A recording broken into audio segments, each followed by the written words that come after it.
ये दो इंसान जो अभी अभी मरे, दो दुनियाओं के बीच खड़े थे। तब इनके सामने दो दरवाजे प्रकट हुए। एक दरवाजा स्वर्ग का था और दूसरा नरक का। एक को स्वर्ग से दिल को छू लेने वाला संगीत सुनाई दे रहा था और दूसरे को नरक से आ रही भयानक चीखें। वो आदमी नरक जाना नहीं चाहता था, इसलिए वो स्वर्ग की ओर भागने लगा, मगर वो उस दरवाजे के आर पार हो गया, क्योंकि इसकी तकदीर में नरक जाना ही लिखा है। ये साल 2023 में रिलीज होने वाली एक फ्रेंच हॉरर फैंटेसी फिल्म का सीन है, जिसका नाम है पेंडेमोनियम। कहानी एक ऐसे इंसान की है जब वो नरक में पहुंच जाता है। फिल्म की कहानी शुरू होती है एक आदमी नेतन को दिखाते हुए, जो बर्फीले पहाड़ों के बीच किसी सुनसान सड़क पर बेहोश पड़ा था। होश में आने पर वो देखता है कि उसकी गाड़ी बुरी तरह तबाह हो चुकी है, लेकिन इतने खतरनाक एक्सीडेंट के बावजूद वो बिल्कुल ठीक था। एक खरोच तक नहीं आई थी उसे। ये जानकर उसे बहुत खुशी हुई, लेकिन वो अकेला नहीं, वहाँ एक और आदमी डैनियल भी था, जिसकी बाइक को नेतन ने टक्कर मारी थी। असल में एक्सीडेंट की वजह यही थी। नेतन उससे माफी मांगता है और पूछता है कि तुम्हें कहीं चोट तो नहीं लगी। डैनियल उसे हैरानी से देख रहा था, पूछता है कि तुमने मेरी बाइक की हालत देखी है? एक्सीडेंट के बाद क्या हुआ था, कुछ याद भी है तुम्हें? नेतन जवाब देता है कि मेरा सर जोर से डैशबोर्ड पर लगा था, लेकिन देखो हम बच गए। डैनियल पूछता है कि फिर तुम्हारे सर पर चोट का कोई निशान क्यों नहीं है, और यकीनन तुम्हें कोई दर्द भी महसूस नहीं हो रहा? नेतन जवाब देता है कि हाँ, तुम सही कह रहे हो। तब डैनियल कहता है कि क्या अब भी तुम नहीं समझे? हम मर चुके हैं, अब हम आत्माएं हैं। इस बात से नेतन बौखला गया। वो अपने शरीर को महसूस करते हुए कहता है कि देखो मैं असली हूँ, तुम गलत फहमी में हो। मैं जिंदा हूँ, बिल्कुल ठीक ठाक, और तुम भी हो। डैनियल कहता है कि जब तुम्हारी गाड़ी मुझसे टकराई, मैंने अपने पसलियों के टूटने को महसूस किया। शायद मेरी मौत तुमसे पहले हुई, क्योंकि तुम मेरे कुछ समय बाद आए। मैं भी ये मानने के लिए तैयार नहीं था, लेकिन अब मैंने हकीकत को मान लिया है। अच्छा, यही होगा कि तुम भी समझ जाओ। लेकिन नेतन मानने के लिए तैयार ही नहीं था। तब डैनियल गाड़ी की तरफ इशारा करके कहता है कि तुम्हें अंदर देखना चाहिए। नेतन के देखने पर वाकई उसकी लाश गाड़ी में मौजूद थी, जिसका बुरा हाल हो चुका था। ये देखकर उसके तो होश उड़ गए। कहता है कि मैं ये नहीं मानूंगा, मैं तो अभी 45 का हूँ, मेरे सामने पूरी जिंदगी पड़ी है। मेरे बच्चों का क्या होगा और मेरे दोस्तों का?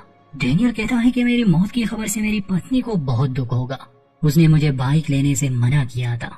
डैनियल हैरान था कि नेतन ने अपनी पत्नी का जिक्र नहीं किया। फिर डैनियल इस बात से खुश था कि मौत के बाद भी एक दूसरी दुनिया है। नेतन को उसकी बातों पर गुस्सा आ रहा था। वो कहता है कि मुझे अपनी जिंदगी वापस चाहिए, ये सब सच नहीं हो सकता। डैनियल को उसकी बात पर गुस्सा आ जाता है और समझाने के लिए वो उसकी लाश गाड़ी से बाहर निकालकर उसके सामने रख देता है, ताकि वो सच्चाई मान ले। नेतन से ये सब देखा नहीं जाता, इसलिए डैनियल उसके चेहरे पर एक रुमाल रख देता है। तभी उन्हें गाड़ी की आवाज सुनाई दी।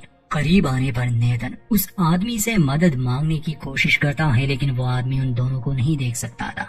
नेतन खुश था कि शायद ये आदमी उनकी मदद करेगा, मगर वो आदमी उसका वॉलेट चुरा कर निकल गया। नेतन को बहुत गुस्सा आया, लेकिन इस सब से एक बात तो वो समझ गया कि वो वाकई मर चुका है, और अब उसे इस बात की चिंता थी कि अगर कोई दूसरी दुनिया है मौत के बाद, तो नरक और स्वर्ग भी होगा। वो डैनियल से पूछता है कि अगर हमसे किसी का खून हुआ हो तो क्या हम फिर भी स्वर्ग में जाएंगे? डैनियल हैरान होकर पूछता है कि किसका खून?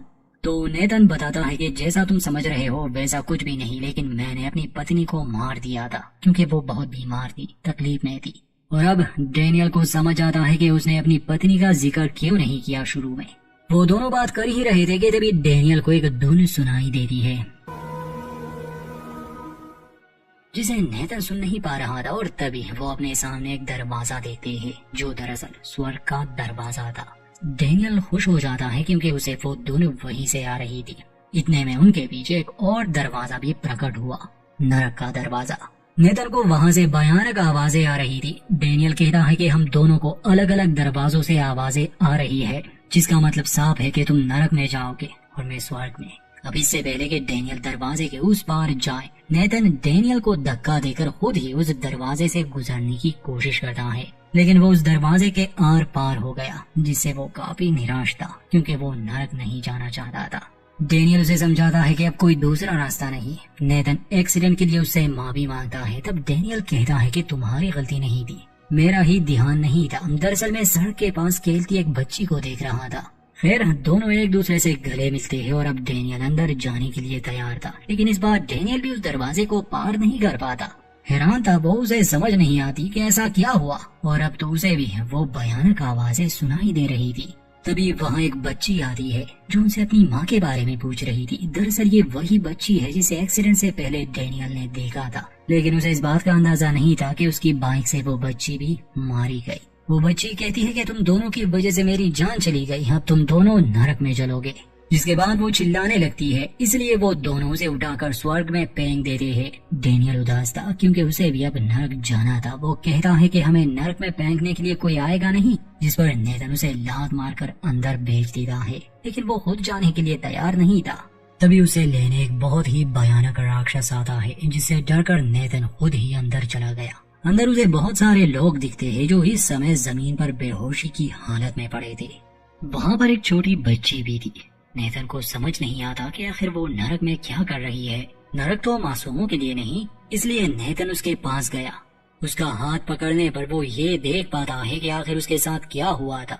इस बच्ची का नाम जेनी है। जेनी ने अपने परिवार के साथ कुछ बहुत ही भयानक किया था, जिस वजह से वो जेल में थी। एक थेरापिस्ट उससे पूछती है कि तुमने अपने परिवार के साथ ऐसा क्यों किया। जेनी कहती है कि मुझे अपनी बहन से नफरत है। दरअसल जेनी को डरावनी परछाइयां दिखाई दे रही थी, जिस वजह से उसका बर्ताव काफी अजीब हो गया था।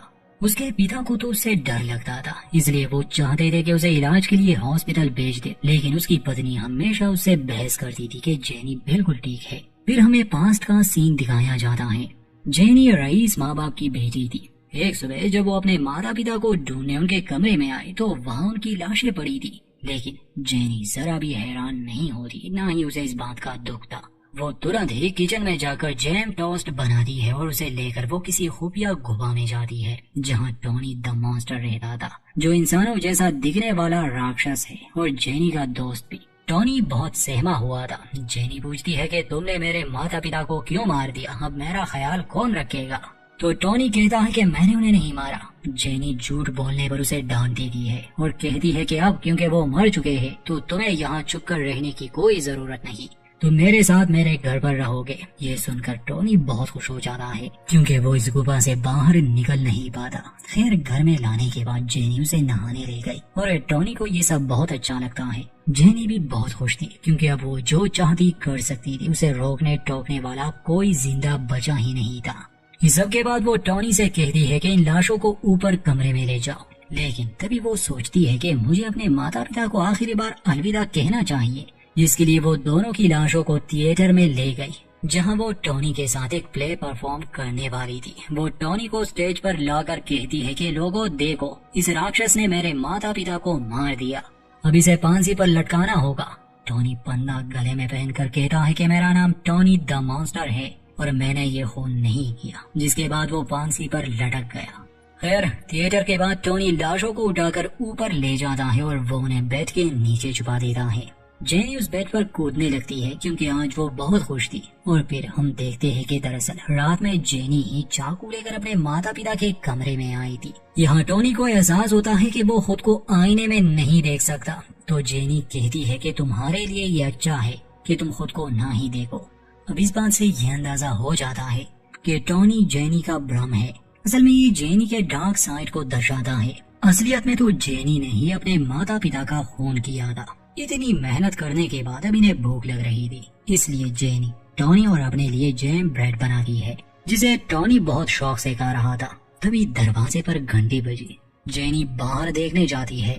उसकी माँ के नाम से एक पार्सल आया था, लेकिन घर पर कोई साइन करने वाला नहीं था। जेनी टोनी को बुलाती है, लेकिन टोनी बाहर नहीं आता, इसलिए वो आदमी पार्सल लेकर वापस चला गया। उसके जाने के बाद जेनी टोनी को ढूंढती है, मगर टोनी कहीं नहीं मिलता। वो भागकर अपने माता पिता के कमरे में जाती है, जहाँ पर टोनी उनके लाशों को खा रहा था। जेनी को देखकर टोनी भयानक आवाज में कहता है कि मुझे मत देखो। वो टोनी पर चिल्लाती है और दरवाजा अपने आप ही बंद हो गया। उसके खिलौनों में अपने आप ही आग लग गई। रात में जेनी अपनी छोटी बहन के पास जाती है। वो कहती है कि माता पिता मर गए। एंजेला पूछती है कि क्या उन्हें तुमने मारा, तो जेनी कहती है कि नहीं, टोनी ने। एंजेला पूछती है कि क्या वो मुझे भी मार देगा, तो जेनी कहती है कि हाँ। एंजेला पूछती है कि क्या मैं पहले अपनी ड्राइंग पूरी कर लूं, तो जेनी जवाब में कहती है कि नहीं, टॉनी को भूख लगी है। जिसके बाद वो उसे किचन ले जाकर अवन में बंद कर देती है। एंजेला चिल्ला रही थी लेकिन जेनी अवन ऑन करके वहाँ से चली गई। वो गाना गाते हुए नाच रही थी और हम घर में एक काले साए को देखते हैं। सीन वापस से नेतन पर आता है, यानी नरक में, जो जेनी की कहानी जानकर बहुत ज्यादा डर गया था। उसकी हालत बहुत बुरी थी। वो रेंगता हुआ एक लड़की क्लोई और उसकी माँ जूलिया के पास जाता है, जिसका हाथ पकड़ने से वो उसकी यादें देख पा रहा था। हम देखते हैं कि जूलिया बहुत रो रही थी, जैसे वो सदमे में हो। वो अपनी बेटी को आवाज लगा रही थी मगर क्लोई बाहर नहीं आती। वो उसे लाने उसके कमरे में गई और कहती है कि मुझे देर हो रही है। वो रो भी रही थी क्योंकि दरअसल क्लोई ने आत्महत्या कर ली थी और जूलिया ये बात मानने के लिए तैयार नहीं थी। वो डिनायल स्टेट में थी कि क्लोई मर चुकी है। वो उसकी लाश को घसीटते हुए नीचे ले आई, जहां वो उसे नए कपड़े पहनाकर नाश्ता देती है। वो क्लोई की लाश से कहती है कि अगर सब कुछ खराब ना होता तो अभी हम छुट्टियां मना रहे होते। और फिर हम क्लोई को देखते हैं जब वो जिंदा थी। जूलिया उसके पास आकर कहती है कि जल्दी करो, तुम्हें देर हो रही है। नाश्ते के समय क्लोई चाकू को गौर से देख रही थी। तब उसे याद आता है कि कैसे उसके स्कूल की लड़कियां उसे बुली करती है। स्कूल के लिए जाते समय क्लोई अपनी माँ से कहती है कि मैं ये सब और नहीं सह सकती, वो स्कूल नहीं नर्क है। लेकिन जूलिया उसे समझाती है कि ये स्कूल तुम्हारे लिए नया है, इसलिए तुम्हें आदत हो जाएगी। और प्रेजेंट में क्लोई की लाश जमीन पर गिर जाती है और उनकी बिल्ली उसके जख्म को चाट रही थी। जूलिया गुस्से में उस बिल्ली को भगा देती है। फिर वो पागलों की तरह हंसकर कहती है कि हम सब पीछे छोड़ देंगे, मैं और तुम ट्रिप पर जाएंगे और वहाँ हम मजे करेंगे। लेकिन अगले ही पल फिर से वो रोने लग जाती है। वो क्लोई से कहती है कि मैं तुमसे बहुत प्यार करती हूँ और अब तुम्हें स्कूल जाने की भी जरूरत नहीं। और जब वो दरवाजा खोलती है तो उसके सामने एक दीवार थी। इसके बाद हम एक दूसरा फ्लैशबैक देखते हैं, जहाँ क्लोई ने स्कूल की लड़कियों से छुपने के लिए खुद को बाथरूम में बंद किया था। वो जबरदस्ती उसे बाहर बुलाते हैं और फिर उसे जूते चाटने पर मजबूर करते हैं। वो लोग उसकी वीडियोस भी बना रहे थे और क्लोई बहुत रोती है। प्रेजेंट में हम देखते हैं कि वो दीवार जूलिया का भ्रम था। उसे मिलने उसकी पड़ोसन आई थी। जूलिया कहती है कि मैं और क्लोई छुट्टियां मनाने जा रहे हैं। पड़ोसन को जूलिया का बर्ताव बहुत अजीब लगा, इसलिए वो क्लोई को देखने अंदर आई, जहां उसे क्लोई की लाश मिली। इसके बाद जूलिया क्लोई की लाश को लेकर कहीं जा रही थी और बीच रास्ते में रोते हुए वो अपनी गाड़ी का एक्सीडेंट कर देती है। कुछ समय बाद फायर फाइटर्स वहाँ पहुँच जाते हैं। जूलिया अब भी जिंदा थी। वो उसे गाड़ी से बाहर निकालने की कोशिश करते हैं, लेकिन जूलिया अब जिंदा नहीं रहना चाहती थी। तो असल में जूलिया ने अपनी बेटी पर कभी ध्यान ही नहीं दिया और वो इतनी तकलीफ में थी कि अंत में उसे अपनी ही जान लेनी पड़ी। इसीलिए दोनों माँ बेटी नरक में आ गए। नरक में नेतन उनकी लाशों को कपड़े से ढक देता है। ये भयानक कहानियां देखकर वो बहुत थक गया था। वहाँ ऐसे अनगिनत लोग थे, हर एक की दर्द भरी दास्तान थी। तभी वहाँ खुद शैतान आता है, जो नेतन से कहता है कि तुम्हारी असल सजा का समय आ चुका है। नेतन फिर से अपनी सफाई देने लगता है कि मेरी पत्नी पहले से ही बीमार थी, मैंने तो बस उसे बीमारी से छुटकारा दिया, हर दिन उसे तकलीफ से गुजरना पड़ता था। शैतान पूछता है कि क्या उसने तुम्हें ऐसा करने को कहा था, तो नेतन जवाब देता है कि नहीं, लेकिन वो तकलीफ में थी। शैतान कहता है कि सजा का फैसला मैं नहीं करता। नेतन पूछता है कि फिर मुझे उसके पास ले जाओ जो ये फैसला करता है। मैं अपनी सफाई देना चाहता हूँ, वो सब मैंने अपने पत्नी के लिए किया। शैतान कहता है कि अब कोई फायदा नहीं, फैसला हो चुका है, तुम्हें मेरे साथ चलना होगा। नेतन पूछता है कि हम कहाँ जा रहे हैं। शैतान बताता है कि पहले तुम एक आइसोलेशन स्टेज से गुजरोगे ताकि तुम अपनी पुरानी जिंदगी की यादें भूलकर एक पवित्र आत्मा बन सको और फिर तुम्हारी सजा शुरू होगी। नेतन पूछता है कि मैं यहाँ कितने समय तक रहूंगा। शैतान कहता है कि अब तुम यहाँ हमेशा रहोगे। ये सुनकर नेतन के होश उड़ जाते हैं। फिर शैतान उसे एक कमरे में ले गया जो किसी काल कोठरी जैसा था और कहता है कि यहाँ तुम्हें रोजाना तकलीफ मिलेगी, ऐसी तकलीफ जो तुमने पहले कभी महसूस नहीं की होगी और तुम कभी उस तकलीफ के आदी नहीं होगे। नेतन पूछता है कि क्या यहाँ तकलीफ के सिवा कुछ और भी मिलेगा, तो शैतान कहता है कि नहीं। जाते हुए शैतान कहता है कि जब तुम अपनी असली सजा के लिए तैयार हो जाओगे तो मैं तुम्हें लेने आऊंगा। जिसके बाद वो वहाँ से चला गया। उसके जाने के बाद नेतन देखता है कि वहाँ कोई लेटा हुआ था। नेतन पूछता है कि तुम कौन हो, तो वो राक्षस जाग जाता है। वो पूछता है कि क्या तुम मेरा नया खिलौना हो। ये सुनकर नेतन के होश उड़ गए। वो कहता है कि मैं इंसान हूँ, तुम्हारा खिलौना नहीं। वो राक्षस नेतन को देखकर ऐसे खुश था जैसे बच्चे को कोई नया खिलौना मिल जाए। वो उसे पकड़कर दीवार पर पटकता है और फिर उसके ऊपर बैठकर उसे मुक्कों से मार मार कर उसका काफी बुरा हाल कर देता है। वो नेथन से कहता है कि उठो, मुझे तुमसे और खेलना है। और हम जान पाते हैं कि कुछ समय बाद नेथन फिर से जिंदा होगा ताकि ये राक्षस उसके साथ खेल सके। मगर ये राक्षस नेथन की आत्मा को ही मार देता है। वैसे तो नरक में ये फिर से जिंदा हो जाते, मगर इस राक्षस ने इतनी बुरी तरह से आत्मा को नुकसान पहुंचाया कि उसका पुनर्जन्म हुआ दुनिया में एक बच्चे के रूप में। शैतान इस राक्षस के पास गुस्से में आया क्योंकि अब नेथन एंटी क्राइस्ट बनकर सामने आएगा। शैतान उस राक्षस को दुनिया में भेज देता है ताकि वो नेथन की आत्मा को वापस ला सके। अंत में हम देखते हैं कि वो भयानक राक्षस उस बच्चे के कमरे में बैठा इंतजार कर रहा है और यहीं पर इस फिल्म का अंत होता है दोस्तों।